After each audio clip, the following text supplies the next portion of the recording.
Welcome back to Radio Entrepreneurs. I'm Nathan Gobes, filling in for Jeffrey Davis, and with me is Walter Sullivan. We're in the weeds. We're in the weeds, and I don't know if anyone can fill in for Jeffrey. No, there's no replacing Jeffrey, especially on our show. He has a CBD going today, doesn't he? He's off and running.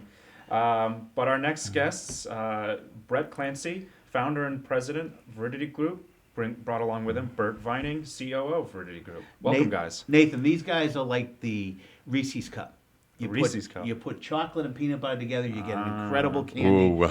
We have Brett that has been involved in hiring in the cannabis industry, and we have Bert that's been involved. Sorry, too high today. Brett and Bert, they don't make it easy on us. No, they don't. And Brett's been involved in hiring in different types of industries. And I think, why don't you explain a little bit about the company you formed? Yeah, we formed the Viridity Group because of the growth in employment needs in Massachusetts.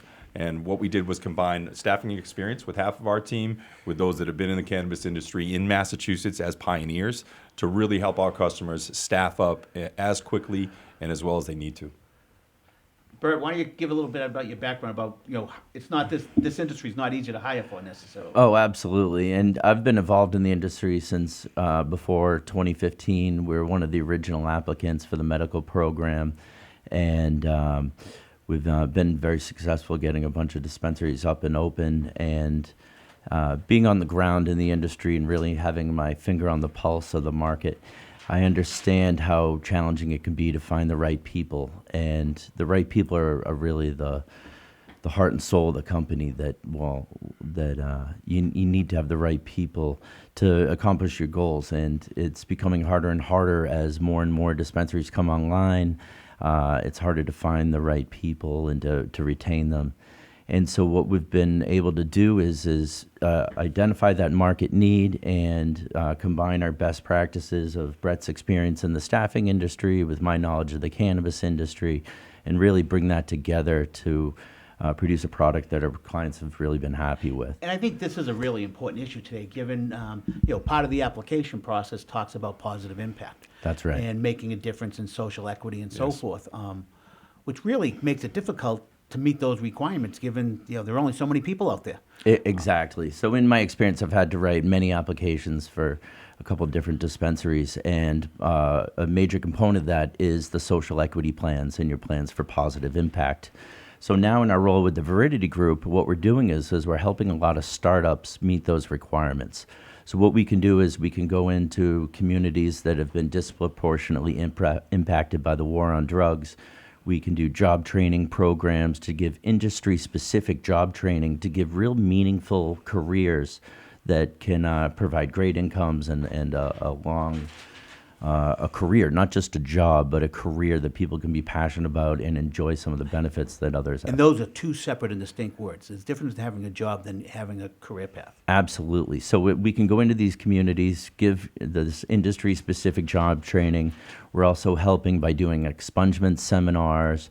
Explain expungement seminars. So expungement seminars are where we can go and help people get non-violent crimes, pot-related offenses removed from their records. These offenses have been bars to entry to employment for a lot of people. So if we can help dispensaries offer these expungement seminars to satisfy their plans for positive impact requirements and their social equity requirements, what we can do is bring new people into this industry and really provide meaningful careers to a segment of the market which has been underserved. That's interesting. You said it's for pot-related charges, but is it only for people looking at dispensary jobs, or is it across the board? No, it's really for anyone. It's anyone, and we're specifically targeting communities that have been disproportionately impacted by the war on drugs. We feel this is where the greatest need is, and we can help the most people in this way. So we're able to work. We've teamed up with some lawyers who are going to put on, and some nonprofit groups that are going to be helping us put on these groups. And that way, when we go into community, we can help people clear their records and then help them find meaningful careers with the industry-specific And I think, Nathan, training. that's a really important question you asked, as well as the answer you gave, is that records have impacted, the war on drugs and so forth has really had an impact on these communities. And by canceling out their records, not only helps them with jobs in this industry, which is a little bit more lenient in allowing them to get into this business, even without an expungement. Exactly. But really helps them find jobs at other places where they're supposed to report. Now they can write, after the expungement, if asked, they can write no record. Exactly, exactly. And that's going to help a lot of people, and it's really the right thing to do. As we've seen cannabis be decriminalized and removing the stigma away from that, that needs to extend to people's lives and creating more positive outcomes. And I think one of the things you find, so you think about, we have 29 stores open now. There's still a lot of applications. And one of the things, the positive impact, social equity, and economic empowerment, a lot of these applications were put forward, provisional licenses given, and the Cannabis Control Commission has gone back and looked at, these positive impact and asked the applicants, what have you done? Exactly. And they have done nothing. And I think this is where you come in, you got to meet these. We can help you really put goals forward and help you meet those goals. Exactly. Anyone can write something down on the application, but to really live up to it and create a truly positive impact, and we'll have greater positive incomes for more people. That's what the real intent of this is. It's not lip service. You're not just writing something there, because what you're going to find is when you go for your renewal and they find that you've been deficient in living up to the plans that you've outlined, there's going to be some serious repercussions, and that could lead to delays, it could lead to fines. And so what we're trying to do is create a proactive approach where we can help the dispensaries create real meaningful plans for impact and make it come to fruition. I think you find, a good example to use is the gaming industry in Massachusetts. As a result of 5,000 jobs created at Encore Boston, that has had an incredible impact on other hospitality businesses and finding people. Exactly. So- And, the unemployment rate now in Massachusetts is now only 2.9%. So as we're seeing with more and more dispensaries coming online, a huge influx of out-of-state capital, there's something about, there's over, 81 provisional licenses, and there's well over 1,000 applications in various stages. So as more and more companies come online, it's going to be harder and harder to find talent. So what we're doing is we're looking across industries, finding best talent from other industries, pulling them into this space, as well as creating new opportunities for a lot of groups that have been unable to tap into the industry as of yet. I feel like when the legal cannabis industry in Massachusetts was first coming online, there was kind of an explosion of people trying to get into that space. But it seems from, obviously employment's, like you said, 2.9% is very low. But are you finding that drop-off of candidates, especially in the cannabis industry, is due to just less people now that there's more dispensaries online, or is it less capable people? We were finding that many of those people that raised their hand like, hey, I want to get into this, but we said, you might have to put your hand back down. You don't have the experience. It's the buy local, hire local in Massachusetts is what we're trying to support. So when they first went, 3 years back, they had to hire, if they wanted someone with the experience in cannabis, it was out of state. So we're trying to make that, keep those jobs here in Massachusetts and support our companies through training, through expungement, and through us recruiting the right talent from other industries. And in some cases, as on the medical side, with 45 dispensaries open, 41, there are people that work there that you can now go after to help them have a career versus a job. Exactly. So there is local people that are qualified. Exactly. Yes. And another trend that we're noticing in the marketplace was a couple of years ago, the demand was to find experienced talent. And what we're finding now is more dispensaries are looking for talent from across various different industries.